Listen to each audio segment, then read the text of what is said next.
okay, I'm probably going to be very controversial here. Oh, do you know what? That's a bit like having a sign-up saying you don't have to be mad to work here, but it helps. Never describe yourself as controversial, Lorraine. That's for other people to do. I'm going to be speaking. I'm speaking to Rishi Sunak's wife. Yes. Okay. Yes, she has got links with Infosys, a company who I've worked with, who's an Indian company, IT company based out in India. She's Indian. Yes. She's non-domicile. Non-domiciliary could apply. Anybody could access that if they wanted to, and avoid tax. It's not tax evasion; it's avoid tax. Yes, that's all true. It's like somebody paying your builder cash in hand. A lot of people doing it. Well, yes, a lot of people do it. But you wouldn't expect the Secretary of State for Housing to do it, would you? Or her husband?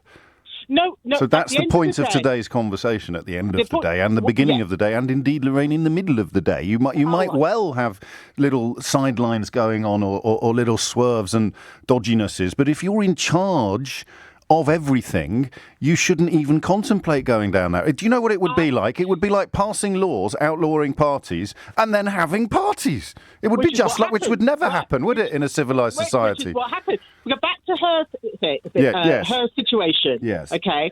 She obviously employs people over here. I would suggest she employs people over here. She's probably got staff or whatever, which she has to pay national insurances and all this sort of thing. So I can't say she evades every tax. We're talking about income tax on investment. She's married to the Chancellor of the Exchequer. She happens to have a job.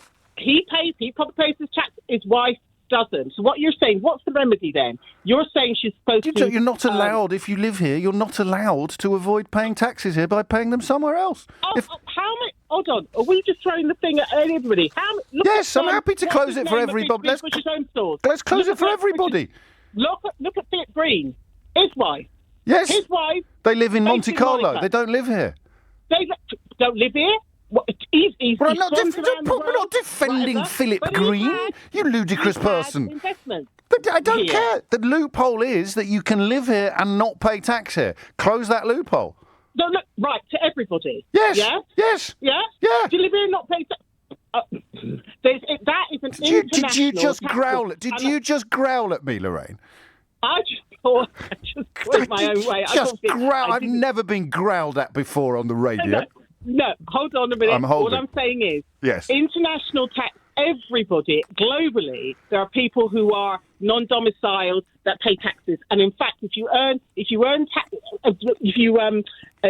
over here, if you actually live abroad and earn taxes here, or you are an expat, you still pay taxes here. Yes. So the whole tax law, what you're telling them is the whole tax law's got to be upended. No, just this loophole. Just this loophole. George Osborne was going to close it in 2016. It can't be complicated. If George Osborne can do it, it must be easy. Well, George Osborne caused a lot of... He raised a lot of other taxes. I don't care. You just close this one. Right? And even if you want to start sort of getting a little bit more detailed about it, just close it for politicians and their immediate families. Right, and we close it because...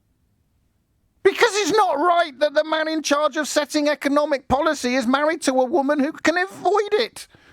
Who can avoid... Oh, gosh. Okay. So basically, you don't like the fact that somebody else is being creative in terms of their family finances. It's not somebody else. It's the wife of the Chancellor of the Exchequer. Personally, I don't think that if you... I think that if you don't live in this country, you shouldn't be allowed to own newspapers. And if you do live in this country, you should pay income tax into the United Kingdom's treasury on every single penny that you earn, wherever it is coming from in the world.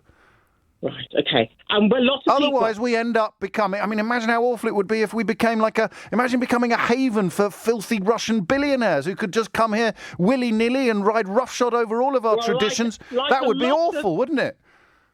Yeah.